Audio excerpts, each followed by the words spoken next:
안녕하세요. 투자하는 파파앤선입니다. 이번 시간에는 리파인 더 공모주 분석을 해보겠습니다. 기업 개요를 보시면 권리조사 서비스를 하고 있고요. 주로 이제 안전한 부동산 거래라든지 부동산 담보대출이라든지 권리보험 인수를 위한 권리조사를 하고 있고요. 근데 권리조사라는 거는 뭐 등기된 권리, 등기되지 않은 권리 연속성 및 하자 흠결을 조사하고 위조 사기 등 부동산 권리에 문제가 되는 사유가 있는지 밝혀내는 업무죠.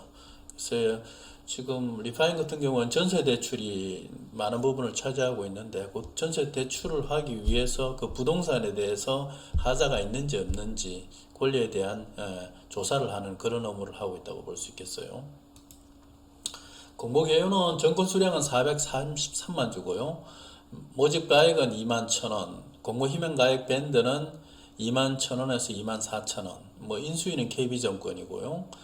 일반 청약자들은 주식수 뭐 108만 주 정도 지금 배정이 되어 있는 상태고요. 청약 기일은 10월 20일부터 10월 21일, 수요 예측일은 10월 14일부터 10월 15일, 상장 후 유통 가능 주식은 발행 총수 1,700만 주 중에 46.4%에 해당하는 806만 주 정도가 되겠네요. 그래서 약간은 유통 주식 수가 또 많다고도 볼 수가 있겠어요.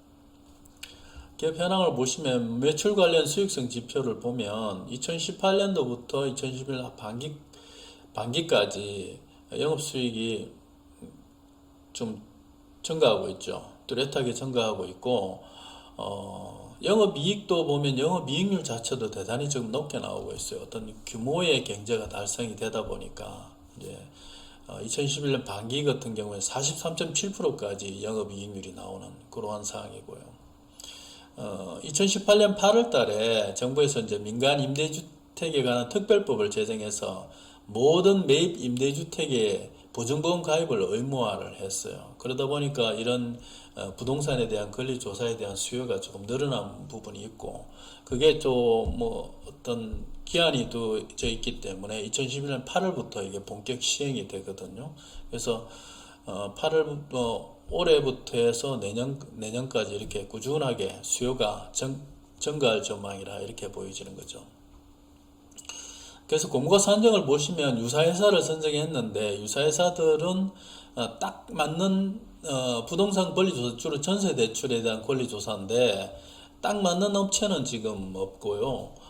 주로 이제 나이스 평가 정보라든지 SCI 평가 정보 이런 업체들을 넣었는데 이 업체들은 주로 이제 기업 평가라든지 개인 신용이라든지 이런 부분에 주로 초점을 맞춰서 운영되고 있는 업체들이고요. 그 외에 이제 라이트무브라든지 퍼블브릭스 그룹 같은 경우는 온라인 중개, 부동산 중개에 또 특화된 업체이기 때문에 딱 맞아 떨어진다고 볼 수는 없어요. 근데 이 업체들에 비해서 약간 성장성이라든지 영업이익률 같은 경우 25% 정도까지 성장을 하고 있고요. 수익성도 뭐 대단히 좋고 안정성도 좋고요.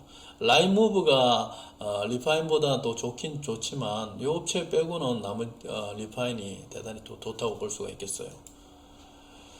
2011년 반기 기준 최근 4개 분기 합산 실적을 적용한 퍼로 지금 산출을 했어요. 그래서 퍼로 쭉 이렇게 4개 업체를 하니까 28.7이 나왔고 28.7을 리파인에다가 적용을 시켜보니까 주당 29,301원이 나온 거죠. 29,301원을 평가액 대비 17.6%에서 29.2%를 하니까 희망 공모가액은 21,000원에서 24,000원이 나온 거죠. 2020년 이후 코스닥 상장된 평균 할인율이 22.6에서 34.2%니까 약간 낮지만 뭐 어느 정도 부합하는 그런 할인율이다 이렇게 볼 수가 있겠어요.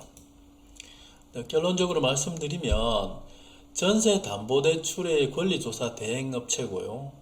그 다음에 부동산 뭐 매매라든 전세가격 시가에 따라서 수수료가 변동되는 그런 구조라고 볼 수가 있겠어요. 그래서 장점으로는 원재료 비용이 따로 들어가지 않고 뭐 주로 인건비가 많이 차지하다 보니까 뭐 그리고 전세 보증보험 의무화에 따라서 권리조사의 수요가 지금 증가하고 있고요. 그 다음에 수익성도 대단히 좋다고 이렇게 볼 수가 있겠어요. 그래서 이런 부분이 강점이라고 볼 수 있겠고 그 대신 이제 저리의 이제 전세 대출 증가에 따라서 최근에 또 정부가 대출 규제에 또 나섰잖아요. 그러다 보니까 뭐 금융권에서 또 전세 대출을 또 중단을 하기도 하고 다시 재개를 또 했지만은, 그래서 일단 어떤 정부 대출 규제에 따른 수요 감소, 그 다음에 임대차 뭐 3법이 적용이 되고 뭐 전세가 상승이 되고 이러다 보니까 집주인이 이제 전세 물량을 많이 못 내놓게 되는 그러한 상황이 될 수가 있는 거죠. 또 거둬들이고 이런 부분들이 되니까 전세 물량이 전체적으로 또 감소하게 되고, 물량적으로는 감소하고 금액적으로는 올라가지만 물량적으로 감소할 수가 또 있는 거죠. 그래서 그런 부분이 있고, 향후에 또 부동산 또 경기 변동의 또 요소가 있기 때문에 작년 또 재작년에 부동산 경기가 계속 올라왔다 그러면 이대로 계속 올라갈 수는 없는 거고, 약간 이제 내년이나 내후년은 조정을 받을 거라고 보는데 그런 또 위험 요소가 있다고 볼 수 있겠어요. 그래서 목표가 수준은 국내 신용평가서 대비 성장성, 주익성은, 수익성은 대단히 좋다고 보고요. 근데 이제 향후 경기 변동이라든지 정부 규제라든지 이런 위협성이 감안해서 제시가액은 이제 보수적으로 봤을 때 퍼 25에서 30 정도 수준. 그렇게 보면 25,000원에서 30,000원 정도가 합리적인 수준이 되지 않겠나 이렇게 생각이 듭니다. 끝까지 봐주셔서 감사합니다. 지금까지 투자하는 파파앤 써니였습니다.